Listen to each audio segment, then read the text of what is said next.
everyone. We'd like to welcome you to Come Up Higher Ministries. They're doing their annual Before, During, and After I Do Relationship Conference. It's taking place April 21st at the Greenbelt Marriott, and we invite you to come out. But right now we're going to do a snippet of what you're going to expect and what you're going to see on April 21st. So now we're going to turn it over to one of our awesome women that's the sponsor and the host, the beautiful, beautiful lady here. She's going to give you some more insight on the conference. Please introduce yourself and tell us more about the conference. I am Reverend Robin Smiley, the visionary for Come Up Higher Ministries, and I am just so excited to bring this relationship conference to the DMV.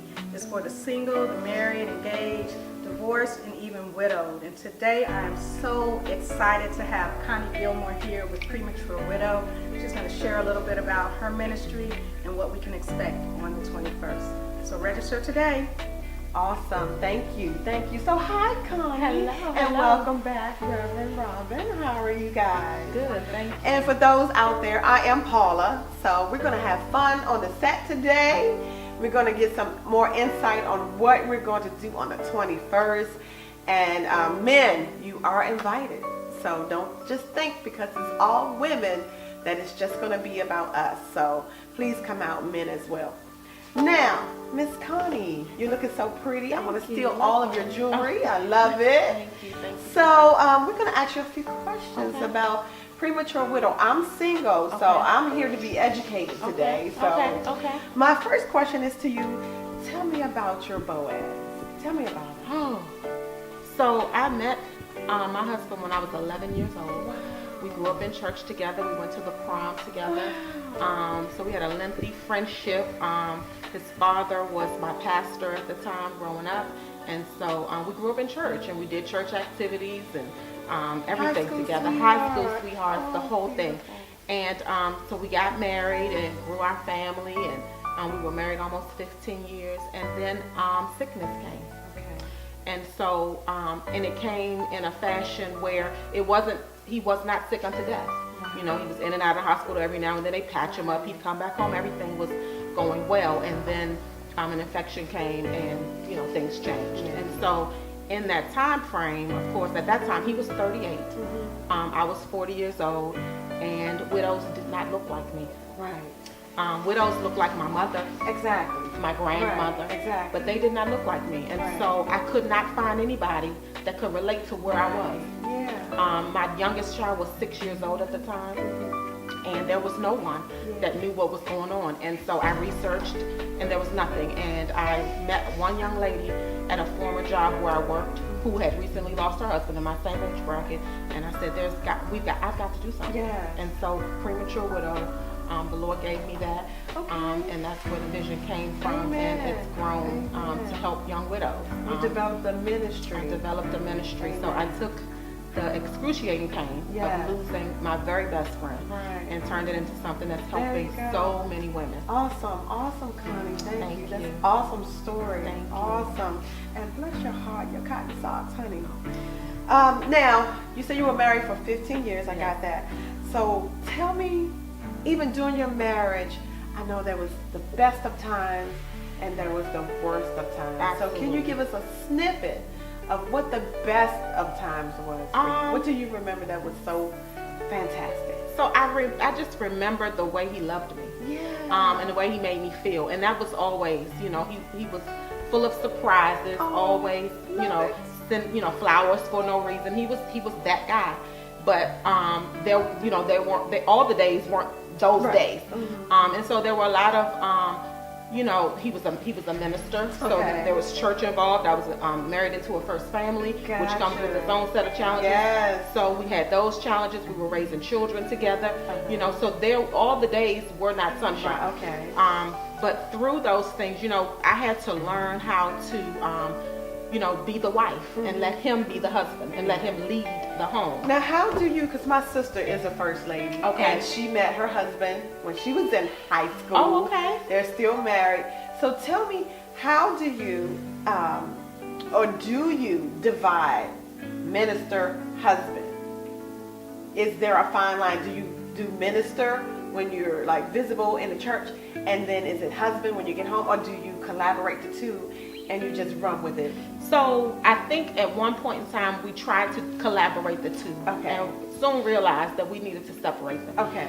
Because of course, home was the first ministry, Okay. and so we wanted to make sure that our children had as much of a normal life as possible, that we could be family and we could go to the local restaurants or Six Flags or Right. all those other Yes. things that other families do. Yes. But when we were at church, it was ministry, Yeah. and we did that as a family. And I'll be completely honest, there were times where we may not have been on one accord the morning of church. Yeah.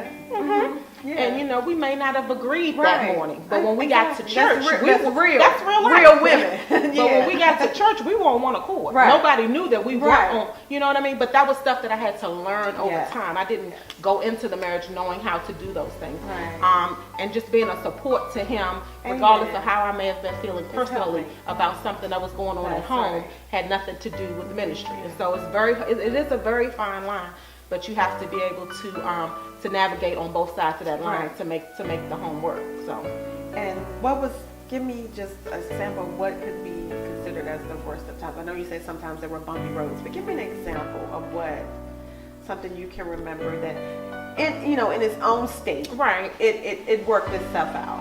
I think probably the issue of time. Yeah. Time management. Yeah, time management, because with him being in ministry and Yes. having to be at church all the time, Yes. and everything kind of revolved around church. Yeah. So I had to be very intentional, and sometimes my being intentional might have come off to him probably being nagging. 'Cause we can do Yeah. that. And so about let's do something Together. outside of Yeah, church. yeah. Does every Friday night have to be at the church? That type of thing. But so those times, and especially being when we were younger, it was very challenging. Okay. We did have a very strong family circle around us that we were able to watch Yeah. and see some of those things and see Right. how to make those things work. And so I think that I had to learn how to talk to him, Yeah. and to express myself without making him feel as if I was badgering him, because he was already getting beat up enough sometimes in ministry. So I didn't want to beat him up at home. Okay. But at the same time, I needed some things too, Right. in terms of time. The kids needed time. I wanted date night, but date night is few Right. and far between Right. when you're dealing with somebody Right. in ministry. And so you have to carve those times out. But as time went on, we were able, but that was a very challenging time, Yeah, I can because, imagine. feeling like I'm always home by myself. Yes. I'm taking care of the kids all, most of the time, because he's always at the church. And so you want to be supportive, but at the same time, you're looking around and most of the time you're home alone. Right. And so, am I married? Where's my husband? Right. And that type of thing. Yeah. But, I think, much prayer, and communication with one another, Yeah. and letting each other know what the needs are, and in a loving kind of way, because sometimes we can Yeah. come off a little too harsh, Yeah. and then, if you come off harsh, she's going to respond harshly, Right. and then that's going to turn into another situation. Right. And so having to learn that, and then, obviously, when you get to the sickness and then health in the marriage, and then when you're young, because when you're a young wife and you have to become a caregiver, Right. that's not what they don't teach us. That. Exactly. And so nobody taught me how to care for Exactly. him when he Yes. was unable to care for himself. Yes. And so and then you're still a mom. I'm still working full time. There you go. All these things are still happening, but he has a need. Yes. And so that And so does the household. And so does the And so household. does the children. But so do And I. so do you. And so do I. So tell me, how did the premature widow platform help you? Give me some. Give the widows out there some insight on how that helped you. Not totally forget, but to come into grips with it, and you're still able to continue your daily activities. You're on with your ministry. Tell me, how did that help? So, Premature Widow is really a community of sisterhood. Okay. And so it became part of my life. And it was very, you have your And siblings. it's just for the sisters. It's just at this particular point. Okay. It's just Okay. for widows. And so, and you have your family members and well-intended friends and all that, but it's nothing like having a dialogue with someone who has been where you are. Yeah. Or who's going through it with you. And so that was very important. People that had, women that had children around the same age, so that the children, because one of the first things my daughter said was, I'm not like other children anymore. because the children at school have their father and their mother, and now I don't have my dad, you know, and so that was very difficult for me. So it was important for me to surround myself and my children around like children that were in the same situation. And so because of that, we're able to, you know, we fellowship together, we pray together, we encourage each other. It could be 1, 2 in the morning.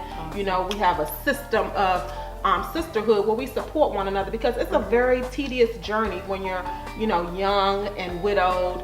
And you know, I have my mom who's a widow, I have my mother-in-law who's a widow, but you know, they had 40 plus years of marriage. You know, their children were grown, their grandchildren were grown, they had built their lives. We weren't at that phase. And so what happens when you feel like your life has been torn from you, and you've not been able to, we can't sit on the porch and grow old together, all those things that you had planned. And so I often encourage the widows to connect, you know, with Premature Widow, and that way you're able to connect with other women who know what you're experiencing. Now, how do people there, how do they connect with you? So we're on Instagram and Facebook as Premature Widow, and I can be emailed directly at prematurewidow@gmail.com. And I'm always very responsive, and you know, I try to give individual, I do individual attention as well as group attention. And it's just, you know, it's grown, and it's blessed the widow, but it's also blessed the married, and it's blessed the single, because you know, there's so many married women that I see, witness, you know, at work, in different places. And I know I probably was guilty of it when I was married, but you take it for granted. You take for granted that today is promised. That when you leave to go to work in the morning, that he's going to come back, you're going to come back home to each other. And that's not always the case, because there have been, while my husband was ill, I have several widows in my group that dealt with sudden death. I mean, in their sleep, 36 years old, massive heart attack, you know, or come home from work and he's unresponsive. You know, things you don't expect, but you take it for granted. You leave home, you don't say goodbye, you don't kiss, you don't tell them you love them. All those things, you know, we nag about the seat being down, and you know, clothes off the floor, and all those things that I wish I had the opportunity today to fuss about. You know, and so sometimes, you know, you have to take a different perspective on your marriage and on life in and of itself, because it's so fleeting.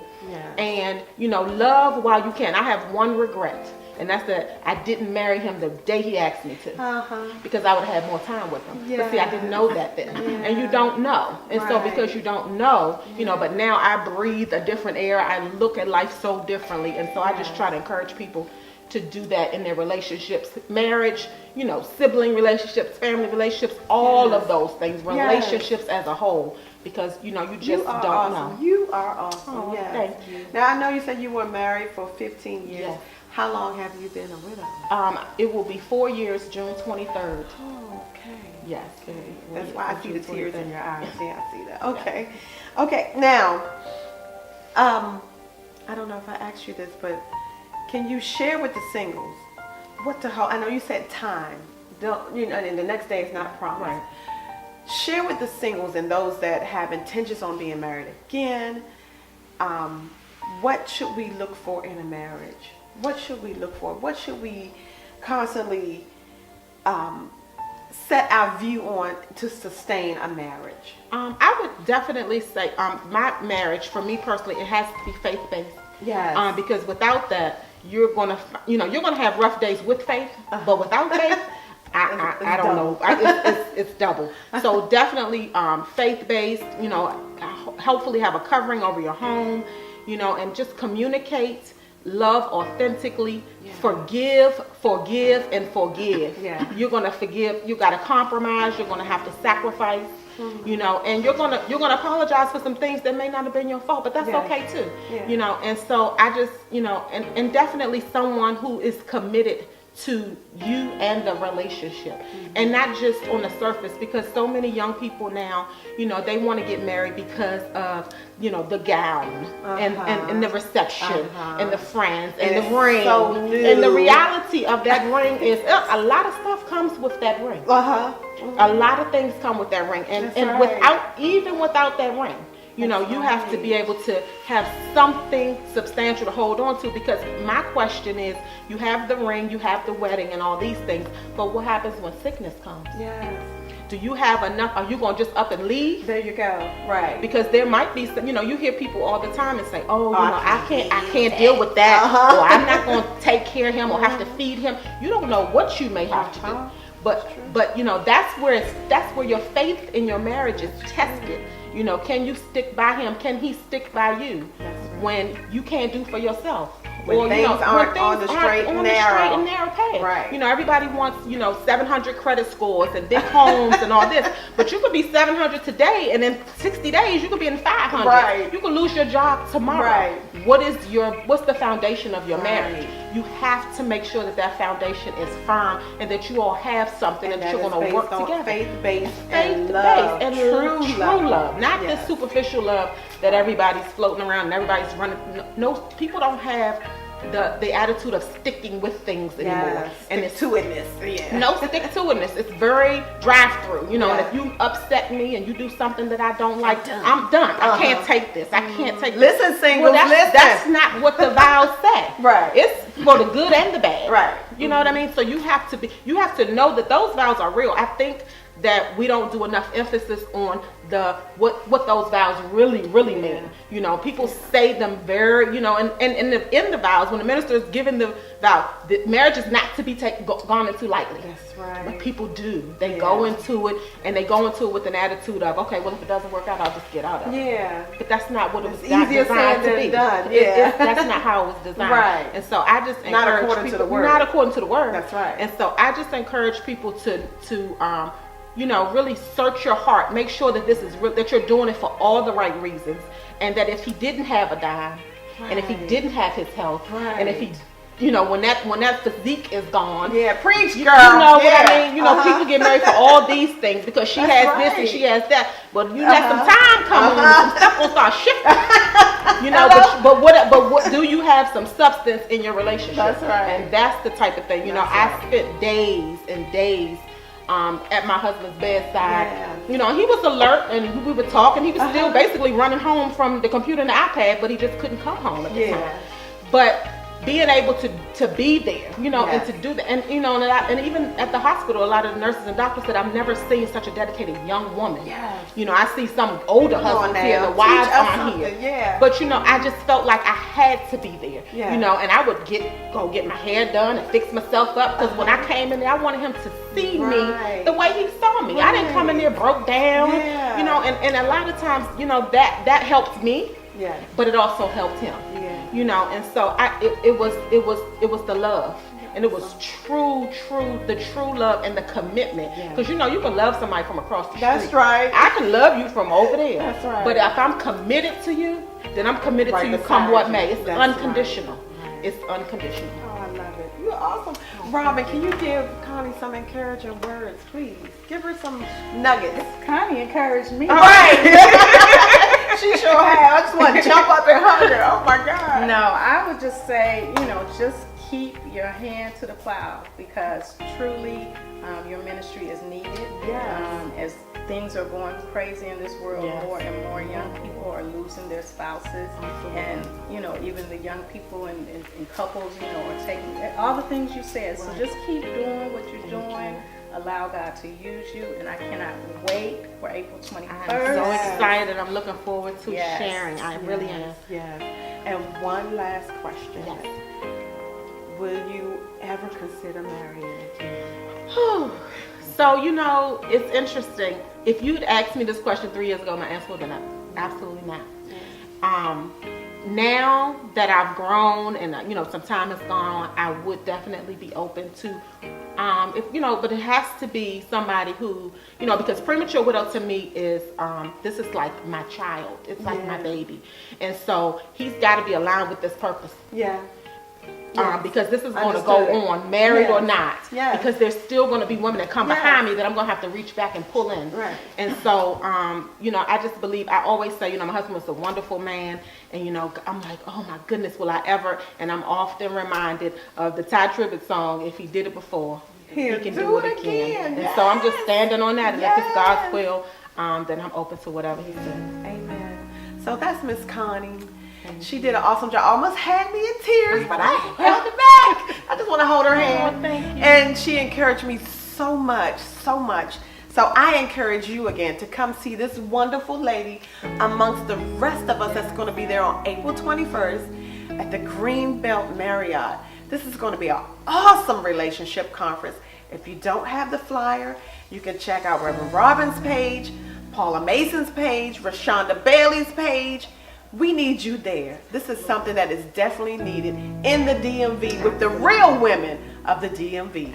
Be blessed.